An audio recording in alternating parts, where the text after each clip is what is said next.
Muy bien, entonces voy a empezar a compartir la pantalla. Ajá.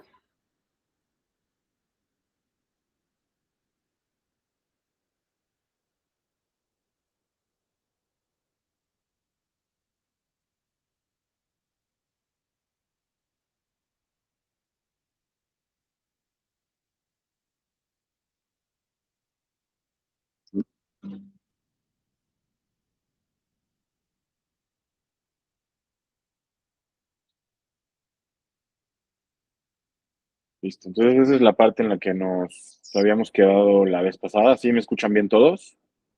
Sí, sí te escuchas muy bien. Ok, Bueno, yo sí te entonces, oigo muy bien. ¿Los demás oyen bien? Sí, Muy bien. correcto, perfecto. correcto. Bueno, pues la vez pasada nos habíamos quedado en la parte de algunos casos especiales y es como era, por ejemplo, la transmisión de propiedad en ejecución de fideicomiso. Hoy vamos a empezar a platicar un poquito de los documentos previos que vamos a solicitar nosotros, ¿no? Al momento de hacer un trámite aquí de transmisión de propiedad. Aquí, bueno, lo que habíamos platicado nosotros antes es que, lo que habíamos visto era un poquito lo que había que revisar antes de entregar la documentación o la documentación que nosotros en la notaría revisamos antes de empezar el trámite, ¿no? Ahora vamos a platicar un poco de, una vez teniendo ya nosotros aquí los documentos que nos entregan los clientes, qué es lo que vamos a revisar o a solicitar más bien nosotros y posterior de esos documentos, qué es lo que vamos a tener que revisar, ¿no? Entonces empezamos con los documentos previos que se tienen que solicitar en la Ciudad de México.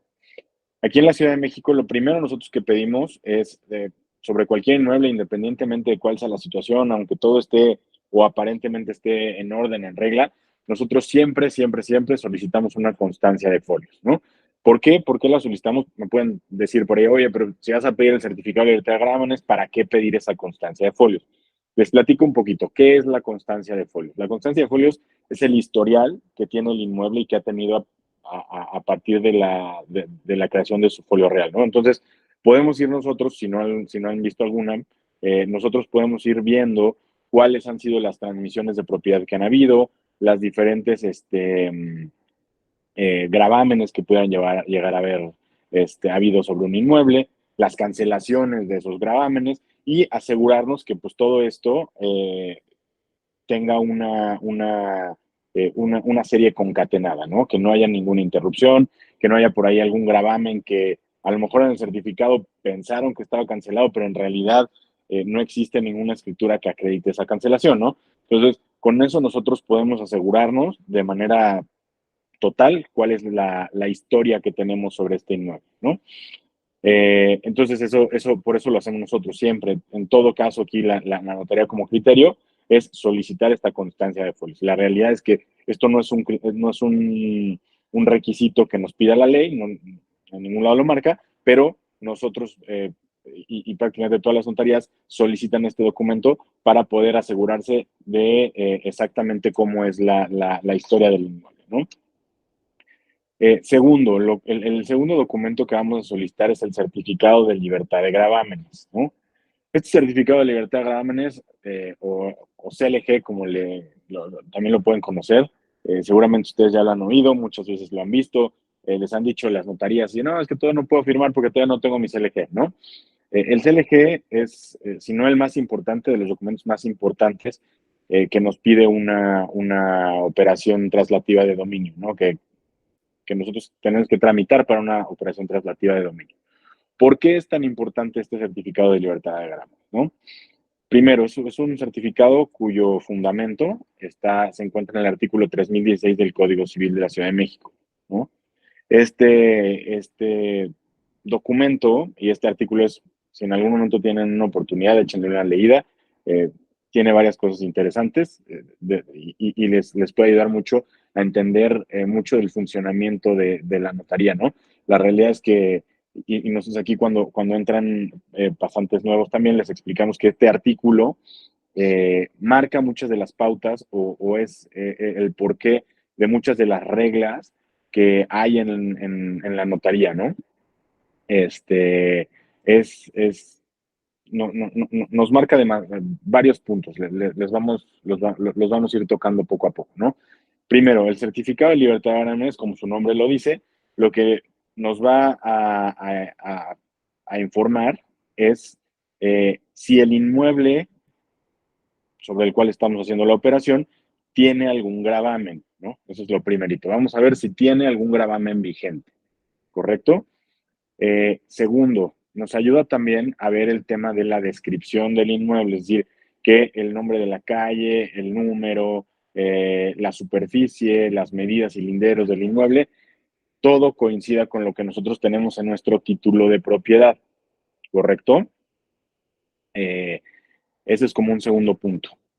Como un tercer punto, también podemos ver las anotaciones preventivas que llegarán a ver. Si bien es cierto, puede ser que un inmueble no tenga un gravamen, es decir, no tenga una hipoteca, por ejemplo, sí puede llegar a tener alguna anotación preventiva, por ejemplo, de un embargo o una anotación preventiva de otra operación que se va a llevar a cabo en otra notaría, ¿no? Lo cual pues, ya nos empieza a prender focos rojos, ¿no? ¿Qué es esto del aviso preventivo de las anotaciones preventivas? Que vienen de la mano justamente con lo que dice este artículo 3016 del Código Civil. Este certificado de libertad de gravámenes que se solicita por parte de la notaría hace las veces de aviso preventivo, ¿ok? ¿Qué es esto del aviso preventivo? El aviso preventivo es un aviso que da el notario de que se pretende o se está llevando o se encuentra en trámite para llevar alguna operación traslativa de dominio o alguna operación en la cual se vaya a constituir algún gravamen, ¿correcto? ¿Para qué nos sirve esto? Para un tema de prelación. Es decir, y viéndolo desde una manera un poquito coloquial, es como apartar el inmueble por un momento para decir, oye, yo voy a transmitir, y cuando digo yo me refiero a notaría, voy a hacer una operación traslativa de dominio, voy a hacer una operación en la cual este inmueble va a tener algún gravamen, ¿correcto? En los certificados de libertad de gravámenes se puede o no anotar este aviso preventivo, ¿ok? Por alguna circunstancia, porque el inmueble o sea, simplemente no se pueda por alguna razón, o porque existe algún otro trámite pendiente o demás, o que la descripción esté mal, que se trata de algún otro inmueble. Por eso podría no anotarse el aviso preventivo, ¿no? Sin embargo, de manera general, aquí en la Ciudad de México siempre nos deben de anotar estos avisos preventivos y si llegara a haber alguna cuestión, también lo pueden poner como observaciones, ¿ok? Entonces, este certificado de libertad de gravámenes, cuando nosotros lo presentamos, nos da una prelación, lo que les decía, ¿no? Estoy apartando este inmueble para hacer una operación.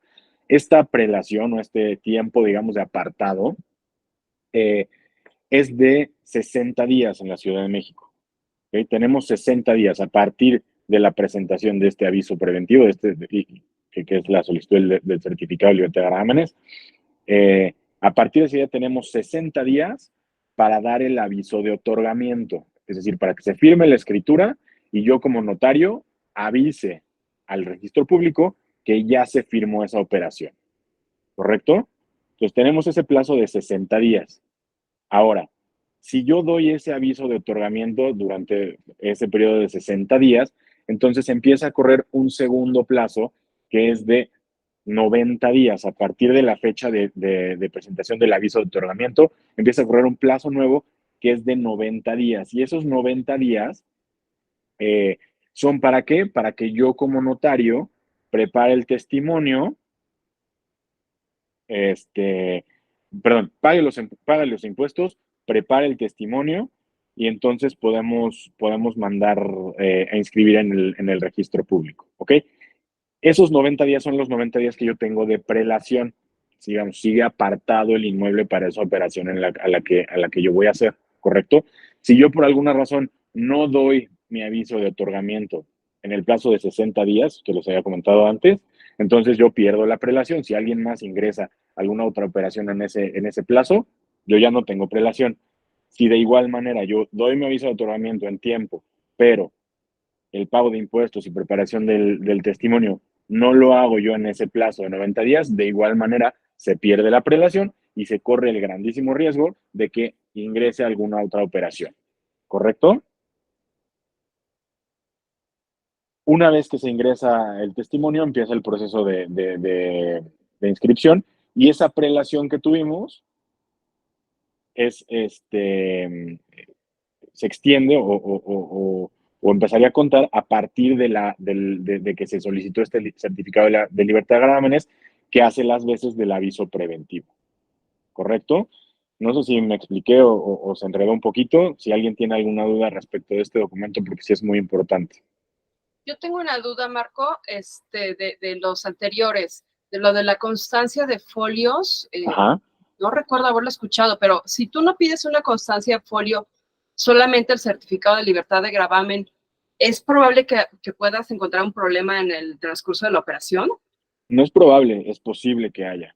Nosotros Oh, lo hacemos, te digo, no hay ninguna, o sea, no hay ningún fundamento legal que nos obligue a pedirlo, pero sí ajá, es posible que lo puedas llegar a encontrar. Probablemente no lo, o sea, no lo has escuchado tú porque las operaciones que ha tenido no lo han necesitado, sí, no.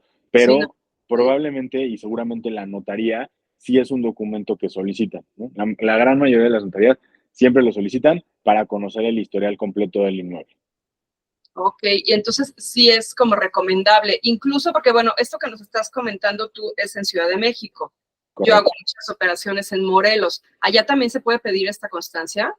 Entiendo que sí. La verdad es que nunca he tramitado yo una constancia de folios en Morelos. Debes de poder tramitarla. Es una constancia de folio real, entonces sin problema debe poder tramitarse también. Ah, ok, lo voy a preguntar. Muchas gracias, esa era mi duda. Ok. Respecto de la constancia de folios o el certificado de libertad de acciones, ¿alguien más? ¿Alguna duda? ¿No? Bueno, seguimos. Además de asegurarnos entonces de que el inmueble no tiene ningún gravamen, también nos tenemos que asegurar del tema de los adeudos. ¿Ok? En la Ciudad de México tenemos que tramitar dos certificaciones, que es la constancia de no adeudo de predial y la constancia de no adeudo de agua, ¿no? Entonces, con estos documentos, nosotros con la cuenta de predial podemos tramitar ese documento que nos va a indicar si existe algún adeudo por alguno de estos conceptos, el impuesto predial o derechos por servicio de agua, y estos, estos, eh, estos adeudos deberán de cubrirse antes de que se pueda firmar la operación, ¿no? Para poder firmar la operación, estos adeudos deberán de estar cubiertos, ¿correcto? Ahí de repente llegan a preguntar, oye, ¿y qué pasa si tiene algún adeudo de luz, o alguna cuestión así? La realidad es que en caso de que hubiera algún adeudo de luz, perdón, nosotros, la ley no nos marca ninguna obligación para tramitar o ver que hubiera algún adeudo de luz, por ejemplo, y además tampoco nos expiden ninguna certificación de esta naturaleza, ¿no? ¿Alguna duda? Bueno, pasamos al certificado de zonificación y uso de suelo. Este certificado también es un documento que eh, es muy importante y además últimamente resulta ser eh, bastante relevante, ¿no? Porque este documento bueno, tiene bastante información, ¿no? Como las normas de ordenación en las cuales podría pegarse el inmueble, el uso de suelo que tiene, es decir, para qué, a qué destino se le puede dar el inmueble, lo cual es muy importante. ¿Por qué? Porque si yo tengo un inmueble con un uso de suelo habitacional y yo lo que estoy pretendiendo es vender un local comercial, pues ahí estamos en una situación que no se podría llevar a cabo, ¿no? Eh, Son supuestos muy específicos, pero bueno, probablemente algunos de ustedes sí se han encontrado algún caso de este tipo, ¿no? En el cual, eh, por ejemplo, ¿no? Oye, pues es que yo he tenido aquí un local comercial toda la vida, pero pues aquí hay en la zonificación, dice que el inmueble solamente puede ser habitacional, ¿no? Tú no podrías tener un local comercial, no podrías tener una tiendita, no podrías, nada de eso, ¿no? Entonces, en primer lugar, de principio, lo que les podría decir es que esa operación en principio no se podría llevar. Existe un documento adicional que se puede tramitar, que es un documento de derechos adquiridos, una certificación de derechos adquiridos, ¿correcto? Es decir, oye, pues esta regla de que no se puede tener un local comercial tiene 15 años, pero yo con este local tengo 30. Entonces, yo antes de que existiera esa norma, yo ya estaba así y por esa situación de facto le dan esa constancia de derechos adquiridos, ¿correcto? Y entonces así sí se podría llevar a cabo la operación. Eh, Otro de los puntos importantes que tenemos que revisar en una constancia de zonificación es el tema de los niveles permitidos que se tienen para la construcción en esa zona, ¿no? Esto ha sido últimamente un problema bastante fuerte, bastante importante, sobre todo porque, y bueno, todos han escuchado de este tema del cártel inmobiliario y que se empezaron a dar permisos indiscriminadamente y que las licencias autorizaban niveles que en esa zona no se debieron de haber autorizado y demás, ¿no? Entonces, esto sí es algo muy importante, porque si nosotros estamos tratando de hacer una operación de un inmueble que tiene, en la zonificación tenemos posibilidad únicamente de tener 5 niveles, pero el departamento que estamos transmitiendo está en el nivel 7, entonces ahí estamos en un incumplimiento, ¿no? Eh, por lo tanto, de igual manera, la operación no podría llevarse a cabo, ¿no? Este, aquí, digo, hay que revisar los casos en específico, ver cuáles son las razones, ver algunas cuestiones en particular, pero en principio les puedo decir que este tipo de supuestos, por lo menos aquí en la notaría, el criterio es que no se pueden llevar a cabo, sobre todo porque además, últimamente, en el registro público se han tenido muchos problemas para el tema de inscripción de estos inmuebles. Se ponen los folios en custodia y no hay ni para adelante ni para atrás, ¿no? Entonces, la verdad es que firmar este tipo de operaciones lo único que hace es traer más problemas a futuro, ¿no? ¿Alguna duda respecto a esto? Sí, Marco, entonces, por ejemplo, en estos casos que estás mencionando, de plano el inmueble no se puede vender. Nosotros no llevaríamos a cabo la operación. Como criterio de la notaría no la podríamos llevar a cabo, justamente porque está en incumplimiento de uno de estos ordenamientos. Aquí, te digo, la realidad es que, o sea, podríamos hacer la operación, el problema es que cuando llegue a registro público no va a pasar. Te lo Y lo que va a rechazo. pasar es, exactamente, se va a quedar ahí y termina siendo un problema para todos, ¿no? Te lo pregunto porque tuve un caso de un departamento, ese lo teníamos en renta, pero lo estaban intentando vender antes. Uh-huh. En la Condesa, y el constructor se pasó metros hacia la banqueta, o sea, se pasó, haz de cuenta, bueno, no metros, fueron creo que 50 centímetros, algo así. Y tenía sellos, o sea, hasta la fecha creo que ese edificio sigue con sellos, está ahí en Fernando de Oca, y decían que obviamente iba a ser un problema a la hora de venderse, porque Sí, pues, ¿cómo recortas el edificio ya? ¿No? No hay forma. correcto, sí es, y sobre todo con el tema de los sellos, sí es un poquito complicado. La verdad es que ahí, y además terminan afectando a todas las personas que ya compraron los departamentos y el día de mañana quieren vender.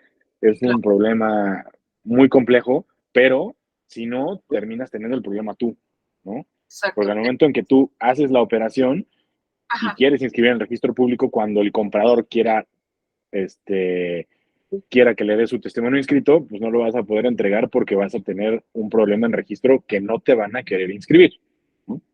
Y en este caso también aplica esto que me estás diciendo, ¿verdad? O sea, sí, de que se pasó los metros hacia adelante, digo, los Sí, centímetros.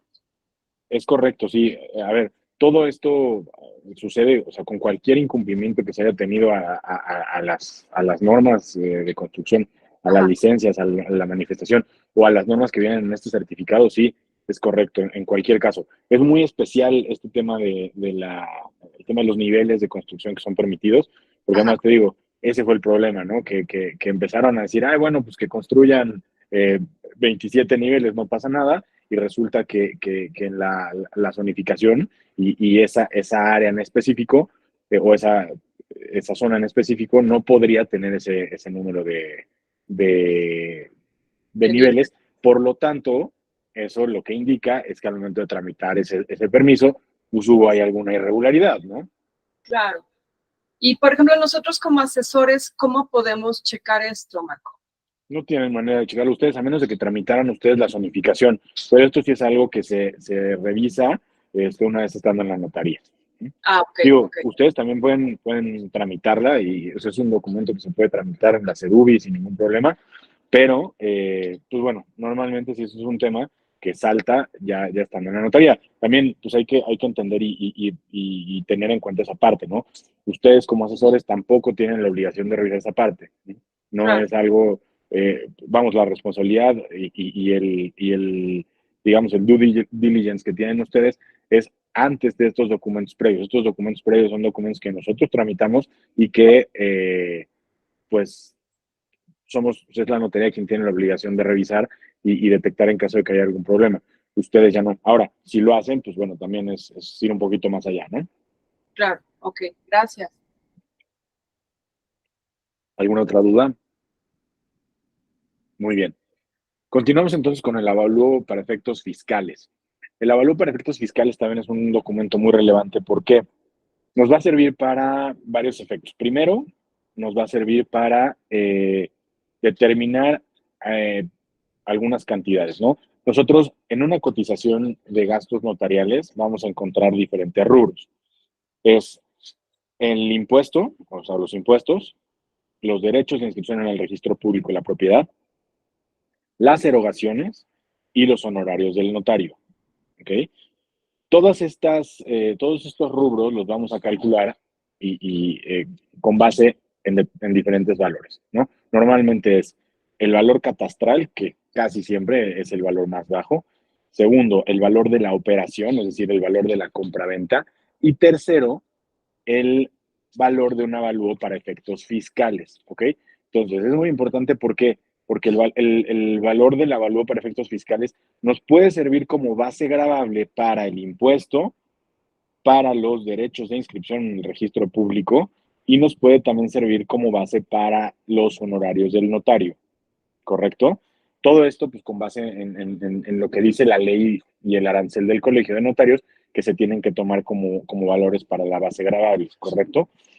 Entonces, primero tenemos que tomar todo eso en consideración, ¿no? Nos sirve para el cálculo de todos estos impuestos. Adicionalmente, el valor del avalúo para efectos fiscales podría llegar a tener también un efecto de que nos genere un impuesto sobre la renta por adquisición. Uh-huh. Este impuesto de la renta por adquisición es cuando nosotros adquirimos en un valor muy bajo, en este caso un 10% por debajo del valor de este avalúo fiscal, es decir, nuestro valor de operación está 10% abajo del valor del avalúo fiscal, y en ese supuesto se genera o se causa un impuesto sobre la renta por adquisición. El fisco entiende que como yo estoy adquiriendo muy bajo, entonces estoy teniendo una ganancia y por lo tanto lo grava. Es un impuesto sumamente alto, un impuesto que además no permite ningún tipo de deducción. Entonces, pues hay que tomarlo en consideración, ¿no? ¿Alguna duda respecto al avalúo? ¿Ninguna? Ok. Tenemos también la propuesta de declaración de valor catastral y pago del impuesto predial. Aquí, bueno, tiene un poquito que ver con lo que nosotros habíamos platicado anteriormente respecto de la boleta de predial, que es uno de los documentos que tenemos que pedir, que es igualmente la declaración del valor catastral, es una sábana que se imprime también de la tesorería, donde viene cuál es el valor catastral del inmueble, ¿no? Aquí este valor es importante también por lo que yo les comentaba hace un ratito, que nos va a servir en un momento dado también como base para el pago de impuestos y derechos. Eh, pues es importante además tener el último bimestre o el último recibo que se haya generado. Incluso nosotros lo actualizamos y lo imprimimos de la página de la tesorería para asegurarnos de que no haya habido ningún cambio. La realidad es que no debería de haber cambios en el predial durante el año, pero a partir del año pasado empezamos a detectar nosotros que en algunas ocasiones llegaban a haber algunos casos en los que sí había alguna modificación ahí, ¿no? Entonces, necesitamos por eso tener la última boleta. Y además, este valor el valor catastral nos sirve para un punto muy importante, que es el tema de la jornada notarial, ¿correcto? Esta jornada notarial, en el caso únicamente de la Ciudad de México, porque solamente la jornada notarial la podemos aplicar en la Ciudad de México, perdón, voy a conectar mi teléfono para que no se descargue. En el caso de la Ciudad de México, tenemos el programa de entrar en el programa de jornada notarial, ¿ok? Este programa de jornada notarial es muy importante y además es muy benéfico. Tiene pues muchos puntos que terminan siendo muy beneficiosos para los adquirentes, un beneficio para la parte adquirente. Entonces, ¿cuáles son estos beneficios que tenemos en la jornada notarial? Perdón, primero, el requisito para poder entrar en la jornada notarial es que tenemos que estar que tenemos que tener un valor catastral inferior al 1.500.000, perdón, ahí en la presentación esto se fue un dedazo, pero es 1.577.000 pesos, ¿no? Más o menos. O sea, si nosotros tenemos un valor catastral inferior, o sea, igual o inferior a entonces tenemos la oportunidad de participar en este programa. Este programa nos da varios beneficios. El primero, y que es el más importante de todos, es que, ¿se acuerdan que yo les había dicho que para hacer la cotización y el cálculo de impuestos, derechos, erogaciones, honorarios, íbamos a tomar en cuenta 3 valores, que es el catastral, el comercial, que es el avalúo para efectos fiscales, y el valor de la operación, ¿no? En este caso, la jornada notarial nos dice, no vas a tomar ninguno de esos, el que vas a tomar es el catastral, que normalmente es el valor más bajo de todos. Entonces, ese es el beneficio más importante de todos, ¿no? Es el beneficio más importante. En lugar de cotizar nosotros impuestos sobre, vamos a pensar en un inmueble en el que van a venderlo en 4 millones de pesos y tenemos un valor catastral de 1.200.000. Entonces, en lugar de estar de cotizar los derechos, los impuestos sobre 4 millones, vamos a cotizar sobre 1.400.000, ¿no? Entonces, sí hay una diferencia importante. Adicional a eso me dice, no tienes que hacer avalúo para efectos fiscales, ¿no? En algunos casos, y dependiendo de los valores, podemos tener que hacer un avalúo para fines estadísticos, pero que no nos va a afectar para efectos fiscales. Únicamente va a ser para fines estadísticos. Y además de todo esto, dice, bueno, y de eso que vas a tener que pagar de impuestos y de derechos, vamos a hacer un descuento. Aquí te dice, pues puede ser el 10, el 20, el 30, el 40, el 50% de descuento, ¿no? Entonces, todos estos son beneficios muy importantes que además reducen las cotizaciones de manera significativa, ¿no? En lugar de que una cotización de gastos notariales a lo mejor esté en el 4, en el 5%, puede estar en el 3, ¿no? O en el 7% puede bajar hasta el 3%, ¿no? Entonces, sí es muy importante, si un inmueble entra en jornada notarial, el escenario en cuanto a los gastos notariales cambia totalmente, ¿no? Y nosotros, dentro de los documentos previos que se tienen que tramitar, uno de ellos es el talón de jornada notarial, ¿correcto? Este beneficio de la jornada notarial lo podemos utilizar una vez al año por persona, ¿ok? Cada quien puede hacer uso de este beneficio una vez al año, nada más, ¿correcto? ¿Alguna duda de este documento de la jornada notarial o de alguno de los documentos que platicamos de la Ciudad de México?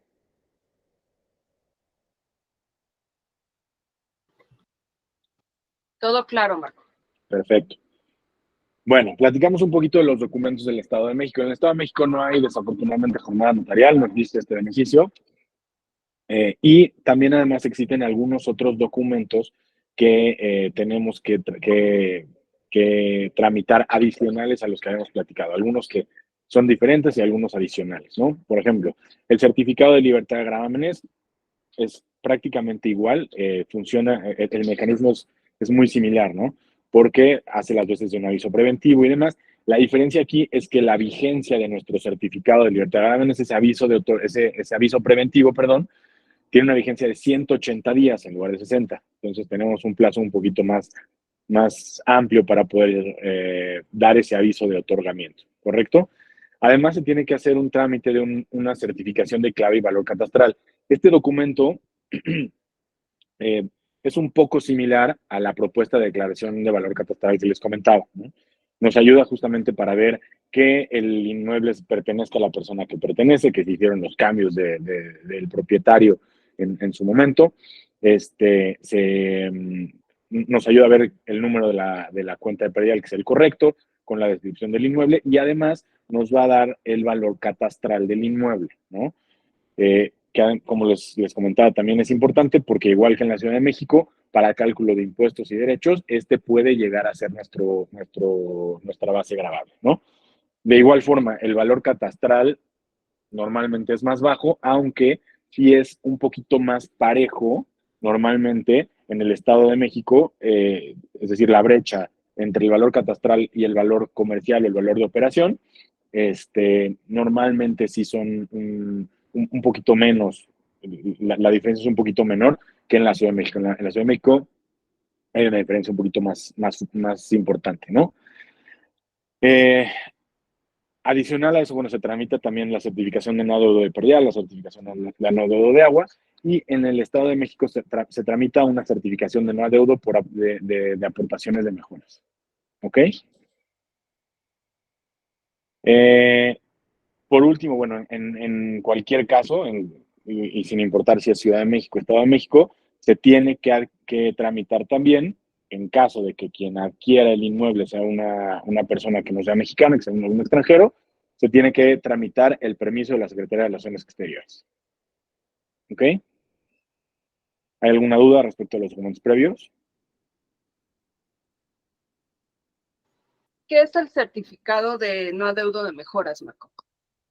Mira, el certificado de no adeudo por aportaciones de mejoras es un, un cuando el gobierno realiza alguna obra o alguna cuestión que mejore la plusvalía o cambie la plusvalía de los inmuebles, puede llegar a cobrar una cantidad a las personas por eso. Entonces, pues nada más, en el Estado de México es un requisito que no haya ninguna deuda por estos conceptos. La realidad es que yo nunca he visto que haya alguno que aparezca con alguna deuda de estos. Muy bien, gracias. ¿Mm? Ok, vamos a platicar un poquito de la ley antilavado y el expediente único, que es una de las obligaciones que nosotros ahora tenemos. Y también, bueno, en las inmobiliarias también existe esta obligación, ¿no? Eh, Primero lo que nos dice la ley antilavado, que en realidad, bueno, tiene un nombre bastante más largo, que es la ley para la identificación y prevención de actividades con recursos de procedencia ilícita. Pero bueno, todo el mundo la conoce como ley antilavado. Aquí lo primero que tenemos que identificar es cuándo tenemos que nosotros o cuándo entramos en algún supuesto en el cual esta ley nos marca alguna obligación, ¿no? Lo primero es ver si nosotros estamos dentro de alguno de esos supuestos. Nosotros como notaría, por ejemplo, tenemos que, en caso de transmisión o construcción de derechos reales sobre bienes inmuebles, se considera que es una actividad vulnerable y por lo tanto tenemos algunas obligaciones. De igual manera, en poderes irrevocables, hay algunas notarías que incluso ya tomaron el criterio de no otorgar estos poderes. Después, en la constitución de personas morales y en la modificación del patrimonio de las mismas. Cuando se constituyen fideicomisos traslativos de dominio y de garantías sobre inmuebles, y en los contratos de mutuo o de crédito. En todos estos casos, las notarías tienen alguna obligación. Eh, la obligación que nosotros tenemos es, primero, integrar este expediente único, ¿correcto? Que es un expediente que la ley nos obliga a tener para poder identificar al usuario, para poder identificar a la persona que haya llevado a cabo la operación, que en este caso podría ser como una actividad vulnerable. Ajá.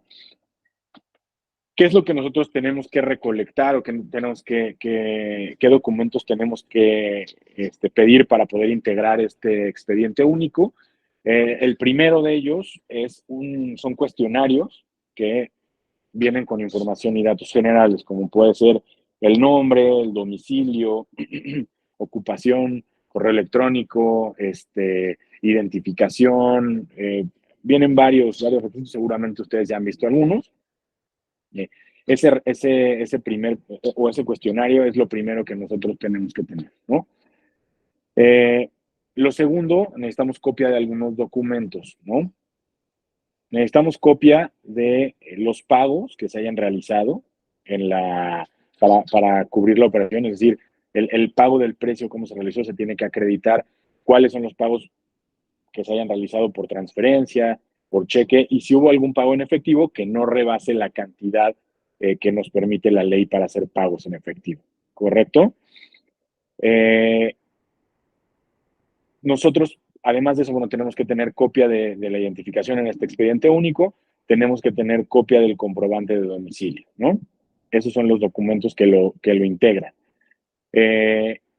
Nosotros como notaría tenemos que integrar ese expediente y además tenemos que resguardarlos para que en caso de que haya alguna inspección, por ejemplo, por parte de la Unidad de Inteligencia Financiera, entonces se pueden, tenemos que entregarle todo esto a la autoridad. Adicional a este expediente único, nosotros como notaría también tenemos que dar algunos avisos. Estos avisos que se tienen que dar eh, es de la celebración de alguna operación e incluso existen también algunos avisos de alerta para algunos casos en específico, ¿no? Cuando, oye, ¿sabes qué? Es que me están insistiendo mucho en que quieran firmar pagando una cantidad superior en efectivo, ¿no? Todo ese tipo de alertas también se pueden hacer en el portal, ¿no? Vamos a platicar un poquito respecto de las restricciones para el uso del efectivo, ¿no? De igual manera está regulado en la ley antilavado. Aquí viene el nombre completo que yo les decía, ¿no? Que es la Ley para la Prevención e Identificación de Operaciones con Recursos de Procedencia Ilícita. Y nos limita que para la transmisión de derechos reales o la constitución de los mismos sobre bienes inmuebles, te tienen un límite para el pago en efectivo de hasta 871,274 pesos con 25 centavos, ¿no? Adicional a esto, nos hacen nos piden hacer una búsqueda en unas listas que también tiene la Unidad de Inteligencia Financiera para asegurarnos que las personas que van a participar, los comparecientes, no están en alguna lista por haber cometido algún delito y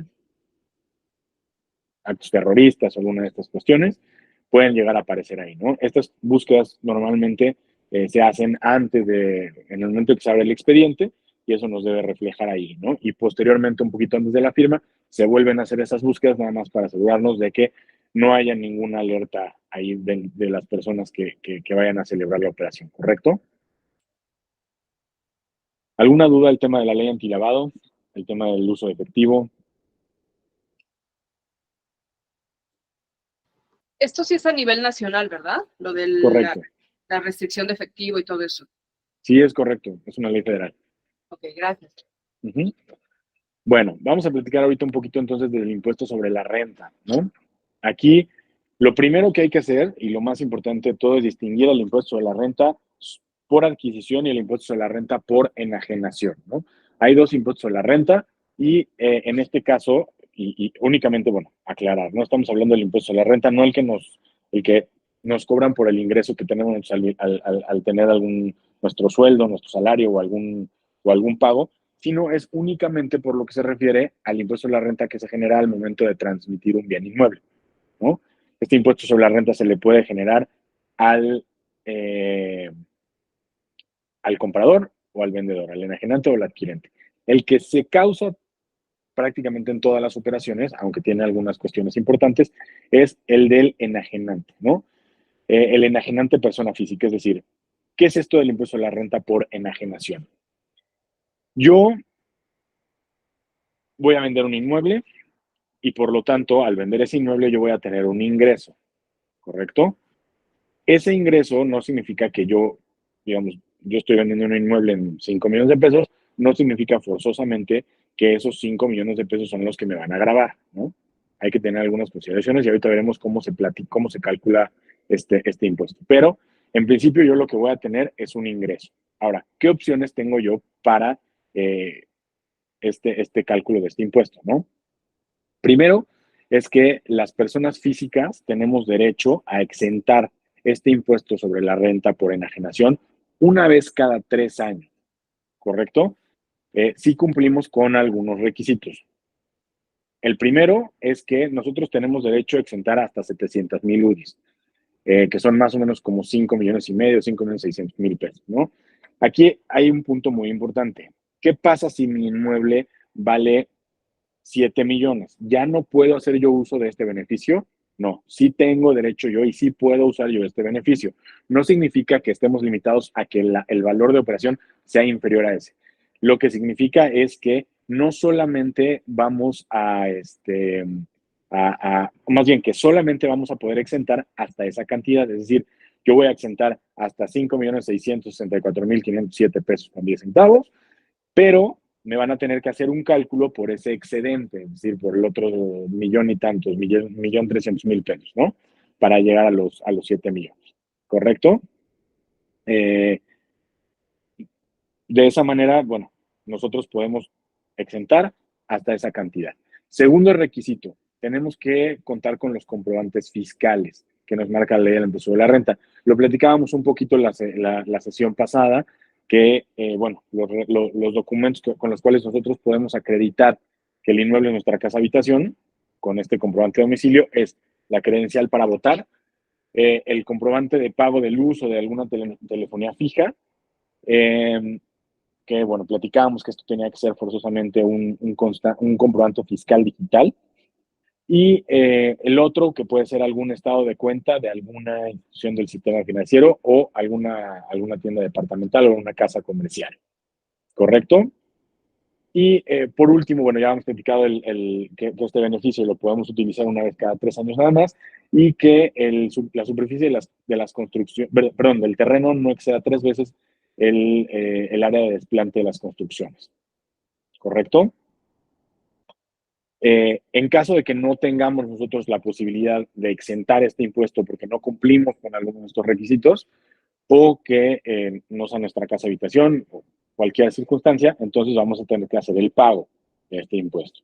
Ahora, como les comentaba yo hace rato, eh, podría ser parcialmente exento, por el cual vamos a hacer el pago por el excedente y damos un aviso de la declaración informativa múltiple. Perdón, me salté una diapositiva. En caso de que sí tengamos que hacer entonces el cálculo de este impuesto, el cálculo del impuesto lo vamos a hacer primero, bueno, platicábamos hace rato, yo voy a vender en 5 millones de pesos, pero eso no significa que esos 5 millones de pesos sean de ganancia, ¿no? Yo para poder vender ahorita en 5, a mí me costó ese inmueble pues alguna cantidad, ¿no?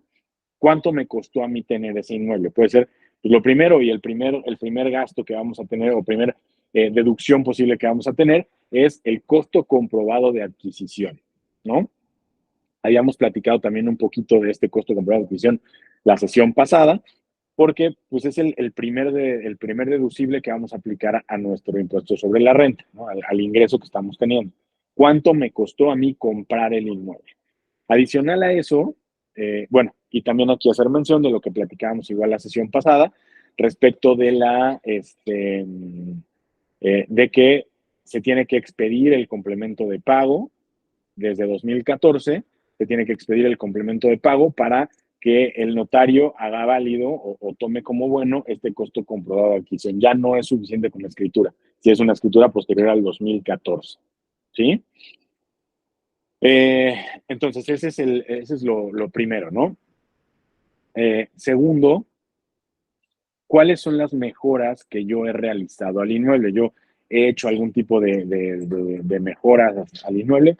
Si cumplimos con los requisitos, que es tener las facturas que acreditan estas mejoras sobre este inmueble, entonces también podemos utilizarlas como deducción. ¿Ok?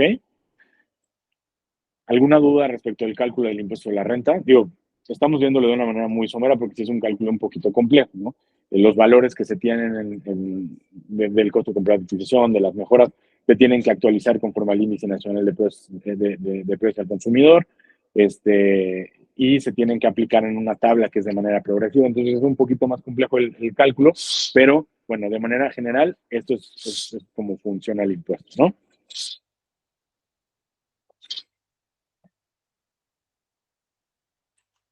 Si no hay ninguna duda, platicamos entonces de dos casos en específico en el cual la notaría no va a retener este impuesto.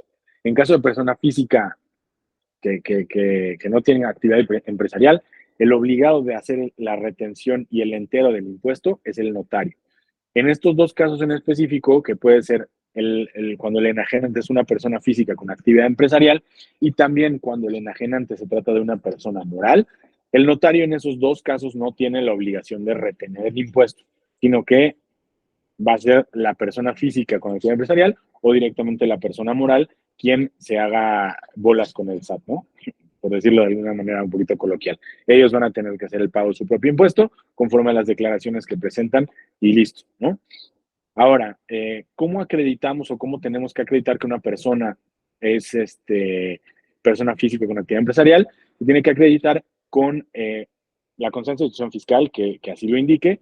Tenemos que tener la última declaración anual y la última declaración mensual, ¿no? La última declaración provisional. Y que el inmueble del que se trata, del que se trate, perdón, esté registrado dentro de sus activos. Ahora, platicábamos hace un ratito también del impuesto sobre la renta eh, por adquisición, ¿no? Es un caso muy específico, es un caso muy, digamos, no sucede en todas las ocasiones, pero pues cuando llega a saltar en una operación puede llegar a ser un factor que incluso tire una operación o haga que las personas que están involucradas cambien de opinión. ¿Por qué? Porque es un impuesto sumamente gravoso que además no tiene ninguna posibilidad de deducir nada, ¿no? Es un impuesto que va directo. Como les comentaba hace rato, es cuando yo adquiero un inmueble en un valor 10% por debajo del avalúo para efectos fiscales, en esa diferencia que hay entre mi valor y el avalúo para efectos fiscales, me van a aplicar un 20% y ese es el impuesto que se va a tener que pagar, ¿no? Entonces, como pueden ver ustedes, sí puede ser un impuesto sumamente alto, ¿correcto? Ahora, ¿cuáles son los supuestos o cómo sabemos nosotros qué es lo que entiende el Código Fiscal por adquisición? Son todos los supuestos que se contemplan en el artículo 115, ¿correcto?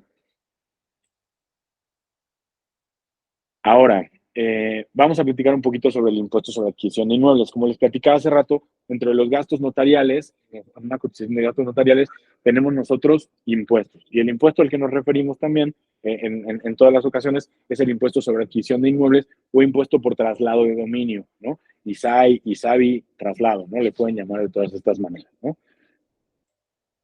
Eh, Habíamos platicado ya de esta parte, que cuáles son los valores que vamos a tomar para el cálculo de estos impuestos. Perdón si me adelanté un poquito a la presentación, pero me parecía importante que tomáramos en cuenta todo esto en los puntos que habíamos platicado antes, ¿no? La diferencia aquí entre la Ciudad de México y el Estado de México es que en el Estado de México nosotros no necesitamos tramitar ese avalúo para efectos fiscales. Por lo tanto, el cálculo del impuesto se va a realizar con base en el valor de operación y el valor catastral únicamente. En la Ciudad de México es el valor más alto entre valor de operación, valor catastral y valor comercial, ¿no? Salvo que tengamos la posibilidad de entrar en el programa de jornada notarial.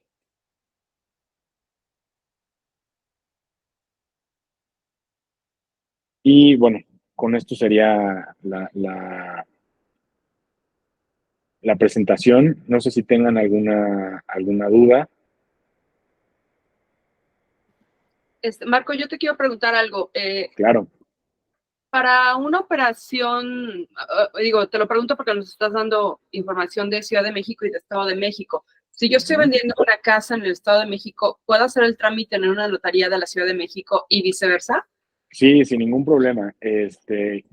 La, la, Cualquier notaría, incluso no del Estado de México, de cualquier entidad de la República, puede hacer operaciones sobre inmuebles que se encuentren en cualquier parte. Lo único que no podemos hacer es firmar fuera de la Ciudad de México, ¿no? Es decir, yo puedo firmar una operación sobre un inmueble que esté en Cancún, pero la firma se tiene que llevar a cabo aquí en la Ciudad de México.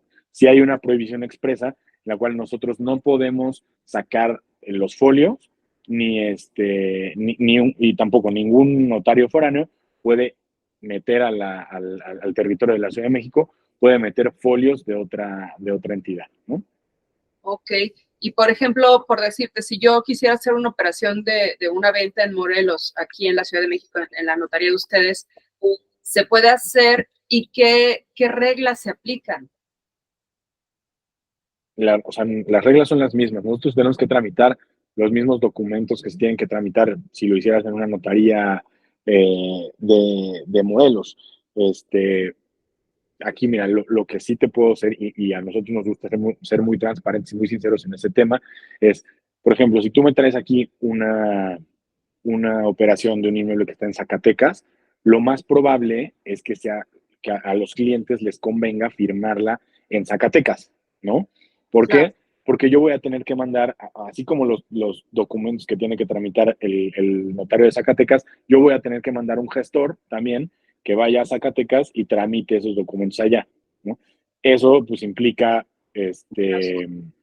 viáticos de los gestores, más gastos y demás, ¿no? Igual para llevar a inscribir el testimonio y demás, pues van a haber gastos más importantes. Entonces, nosotros sí somos muy transparentes y nos gusta mucho que eso de nuestros clientes lo sepan. Si a ustedes les conviene llevarla a cabo en otra operación, en otra notaría, adelante, ¿no? claro. Es lo único. Pero fuera de eso no hay ninguna limitación. Incluso, pues mira, hay algunos, o sea, nosotros hemos sabido que algunos bancos ya están tomando algunos criterios en los cuales incluso cuando hay una operación con un crédito y se constituye una hipoteca, eh, ya no a los bancos ya no les está gustando mucho firmar con notarías de las demás entidades de la República, ¿no? Justamente porque, pues bueno, se sabe que en algunas entidades las notarías, pues de pronto no tienen tanto cuidado, que se dan un poquito, de manera un poquito más laxa. Entonces, hay ocasiones en las que, y sobre todo recientemente con una serie de fraudes que han habido y que le han hecho a los bancos, en los cuales pues están cuidando mucho más cuáles son las notarías con las cuales trabajan, ¿no? Entonces, pues sí, sí, yo creo que van a empezar a ver que los bancos van a empezar a poner un poquito más ese requisito. Ok, muy bien, gracias. Pues alguien más que quiera preguntarle algo a Marco de la exposición, que tengan alguna duda. Todo quedó muy Yo, Eri, claro, Simón. este, una pregunta. Si nosotros como inmobiliarios tenemos una propiedad y la queremos vender, ¿cómo nos conviene estar entonces dados de alta como persona física para poder exentar o algo así es lo que comentaste? Eh, o sea, si ustedes adquieren como inmobiliaria y después quieren vender, Ajá, sí, exacto. pues mira, aquí sí es un tema un poquito fiscal y contable de ver qué es lo que más les conviene. Si ustedes van a adquirir una casa habitación y es realmente una casa habitación, pues a lo mejor sí conviene ver obtener un comprobante de domicilio que les permita acreditar el que sea la casa habitación para poder exentar el impuesto, ¿no? Ahora, en temas contables, para una persona moral, a lo mejor por temas de pérdidas y demás, a lo mejor le conviene adquirir y vender y pagar su impuesto porque realmente al momento del cálculo final del impuesto de la persona moral no va a ser, no le va a afectar tanto, ¿no? Entonces, pues sí tendríamos que revisar el caso en específico, pero pues eso se tendría que hacer desde el momento en que se adquiere, ¿no? Desde el momento en que yo adquiero pensando en que voy a vender, pues tengo que ver si me conviene más adquirir como persona física o como persona moral. Ah, ok, sí. Aquí, Claro, bueno, Entonces, tomando en perdón, cuenta lo que nos comentaste, Marco, que es cada 3 años, pues obviamente, si tú te vas a dedicar a vender inmuebles, pues no vas a poder estar exentando más que cada es 3 años. correcto. Sí, si se trata de uno nada más, se puede ser, pero si se trata, o sea, si es para estarlo haciendo constantemente, pues ahí sí no conviene, ¿no? Aquí solo hay un punto que sí es importante mencionar. Lo que platicábamos hace rato del impuesto sobre la renta por adquisición, eh, nosotros tenemos que forzosamente tener perdón, en el caso del impuesto sobre la renta por adquisición, no aplica para persona moral. Es decir, es únicamente un impuesto que le aplica a personas físicas, ¿no? Entonces, pues bueno, a lo mejor por ahí también, en algunos casos, pudiera llegar a convenir adquirir como persona moral. ok. Es que, bueno, lo pregunto porque comentaste sobre enajenante persona física con actividad empresarial. Si se dedica a la venta de inmuebles, ¿cómo se acredita? Mediante su alta en el SAT. la última declaración anual y la última provisional. El notario no retiene. ¿Ahí a qué te referías? ¿Cómo, perdón? Esto digo, lo único a lo que me refiero es que el notario no va a retener ese impuesto. El cálculo es como, lo trata un poco como si fuera una persona moral. El notario no retiene el impuesto, sino que quien tiene que hacer el entero y el pago del impuesto es directamente la persona física al momento de hacer sus declaraciones. Ah, ok, ya entendí. Sí. Muchas gracias. ¿Alguna otra duda?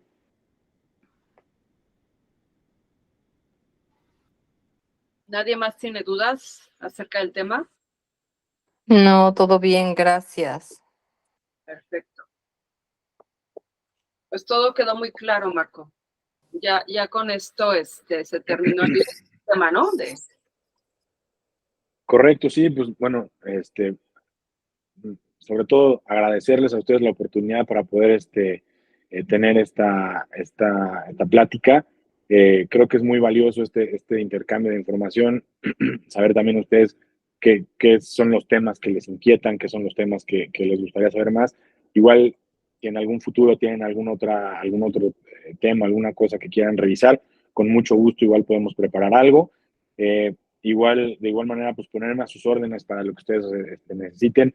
No tiene que ser forzosamente que se vaya a celebrar aquí la operación. Nosotros con todo gusto, en caso de que tuvieran alguna pregunta, alguna duda, alguna asesoría que requieran, con todo gusto estamos también con toda la disposición para hacerlo. Y bueno, había por ahí Erika mandando ya los datos de la notaría, que es la notaría 98 de la Ciudad de México. Tienen ahí los correos, mi número de celular. Si de repente pues, tienen alguna duda, me pueden escribir también por WhatsApp para que de pronto es un poquito más fácil. Y les digo, aunque no se firme aquí la operación o lo que sea, nosotros con todo gusto estamos con toda la disposición para ayudarles y aclarar cualquier duda que puedan llegar a tener. Muchísimas gracias, Marco. Y si los datos van a quedar en la grabación, la anterior no la he subido porque hay que editarla, de que se quedó ahí como un espacio en blanco, ¿no? De cuando me fui. Pero voy a subir las dos esta semana para que tengan ahí los datos de Marco. Voy a poner ahí sus datos para cualquier duda y bueno, te agradezco muchísimo, Marco, la exposición. Desde la clase pasada la gente quedó muy contenta. Y bueno, a todos los presentes, ya escucharon que pueden contactar a Marco por cualquier duda. Y seguramente te contactaré para alguna otra clase, Marco. Déjame ver qué temas podemos pedirte, de acuerdo a lo que los compañeros también tengan más duda, ¿no? Porque sí, digo, hay muchísimas dudas que tenemos muchas veces y esto nos ayuda, la verdad, muchísimo. Claro que sí, pues con todo gusto y bueno, pues yo estoy a sus órdenes. Muchísimas gracias. Pues muchas gracias a todos por estar aquí. Muchas gracias otra vez, Marco. Y bueno, pues estamos en contacto. Que tengan una excelente tarde todos. Igualmente, hasta luego. Gracias. Gracias a todos. Hasta luego. Hasta luego, gracias. Gracias.